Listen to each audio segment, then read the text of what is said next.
శ్రీ సుందరకాండ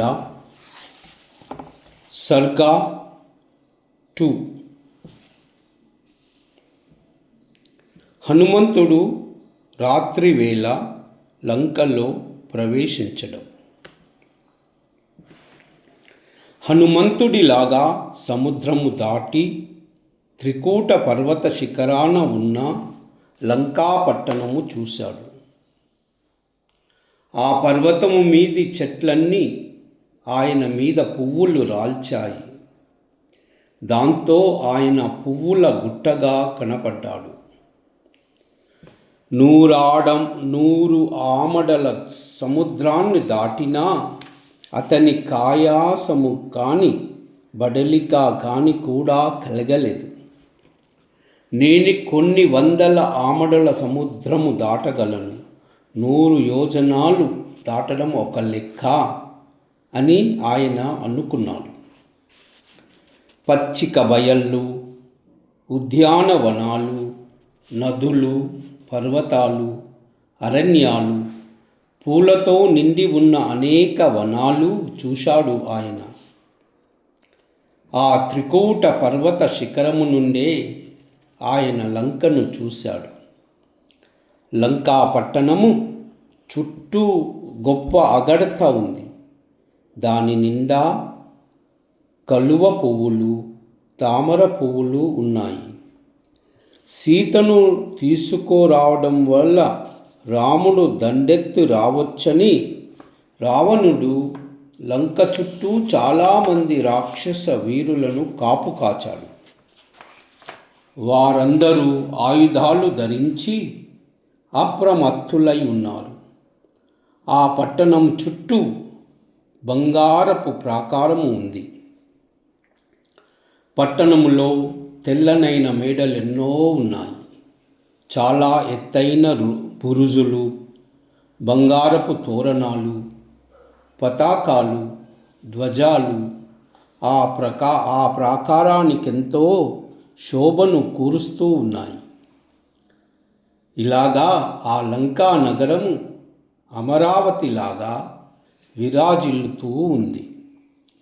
రావణుని పరిపాలనలో ఉన్న ఆ లంకను విశ్వకర్మ నిర్మించాడు. ఆ పట్టణం ఒక చక్కని పడుచులా ఉంది.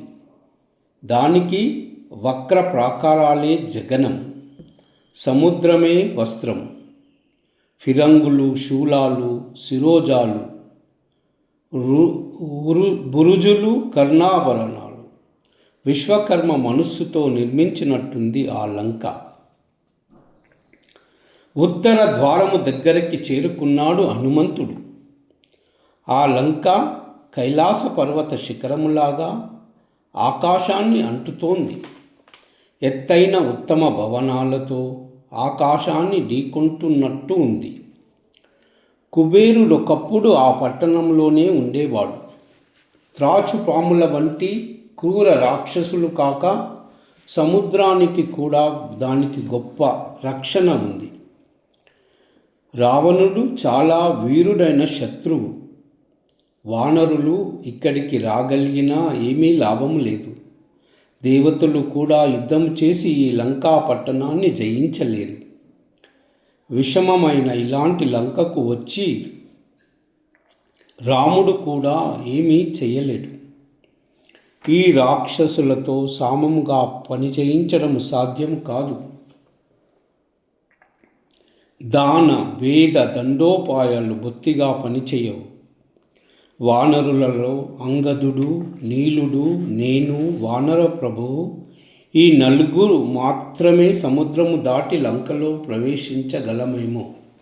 అయినా ఇప్పుడు ఈ ఆలోచన నిరర్థకం. ముందు సీత బతికి ఉందో లేదో తెలుసుకోవాలి. ఆమెని చూశాక తక్కిన సంగతులన్నీ ఆలోచించుకోవచ్చు అనుకున్నాడు ఆయన. మహామాయావులు, క్రూరులు అయిన రాక్షస వీరులు రక్షిస్తున్న ఈ పట్టణములో నేనీ రూపములో ప్రవేశించడం అసాధ్యం. రాక్షసులను వంచే రూపముతో నేను సీతను వెతకాలి. కనపడి కనపడకుండా నేను రాత్రి వేళలో ప్రవేశించడమే మంచిది. అప్పుడైతేనే నా పని నెరవేరుతుంది. అయితే సీతను కనుక్కోవాలంటే ఏమిటి ఉపాయము? రావణుని కళ్ళబడితే మాత్రం అంతా వ్యర్థమే. రామకార్యము సఫలం కావాలంటే నేనొక్కనే సీత ఏకాకిగా ఉన్నప్పుడు చూడాలి. దేశ కాలాలు గుర్తించకుండా దూత గుడ్డిగా ప్రవర్తిస్తే కార్యాలన్నీ చెడుతాయి. నాకు వైకలభ్యం ఎలా రాకుండా ఉంటుంది? ఈ కార్యము చెడకుండా ఎలా నెరవేరుతుంది? నేను సముద్రము దాటి రావడము వ్యర్థం కాకుండా ఎలా పని పూర్తవుతుంది? నన్ను రాక్షసులు చూశారా? రావణుణ్ణి నాశనం చేయడానికి రాముడు చేసే ప్రయత్నం అంతా వ్యర్థమవుతుంది. నేను రాక్షస రూపముతో సంచరించినా వీళ్ళు పట్టేస్తారు. వాయువు కూడా ఇక్కడ వీళ్ళకి తెలియకుండా సంచరించలేడు. వీళ్ళకి తెలియనిదేమీ లేదు. నేను ఇక్కడ ఈ రూపముతో ఉంటే చెడ్డానన్న మాటే. కనుక నేను నిజరూపముతోనే చాలా చిన్నవాణ్ణైపోయి రాత్రివేళ లంకలో ప్రవేశిస్తాను. రాత్రివేళ అయితే రావణుని అంతఃపురములో ఎన్ని కట్టుదిట్టాలతో ఉన్నా నేను అతి సులభంగా వెతికి సీతను కనుక్కోవచ్చు అనుకుంటూ ఆయన సూర్యాస్తమం కోసము ఎదురు చూస్తూ ఉండినాడు. ప్రొద్దు కృంకింది. వెంటనే హనుమంతుడు పిల్లి అంతా అయిపోయి ఒక్క దూకున లంకాపట్టణంలో ప్రవేశించాడు. ఆ పట్టణంలో వీధులన్నీ చక్కగా తీర్చి ఉన్నాయి. ఎత్తైన మేడలు వరుసగా ఉన్నాయి. 7 అంతస్తులవి, 8 అంతస్తులవి, కానీ ఏ ఒక్కటి తక్కువ మేడ లేదు. ప్రతి మేడలోనూ స్ఫటిక శిలలు తాపడాలు చేయడం వల్ల నేల అంతా అద్దములా ఉంది. కాంచన తోరణాలతో లంక అంతా దేదీప్యమానముగా ఉంది. అది చూడగానే సీతను చూడడానికి వచ్చిన ఆయనకి ఆనందము విచారము కూడా కలిగింది. ఇంతలోనే తన వెన్నెల చాందినితో లోకాన్ని ముంచేస్తూ తారకలు వెంటరాగా చంద్రుడు ఉదయించాడు. హనుమంతునకు సహాయము చేయడానికే చంద్రోదయమైన అట్టు ఉంది. ఆ చంద్రబింబము శంఖములాగా, పాలలాగా, తామర తూడులాగా తెల్లగాను, సరస్సులో ఈదుతున్న అంశలాను ముద్దుగాను ఉంది. శ్రీరామ రామ రామేతి రమే రామే మనోరమే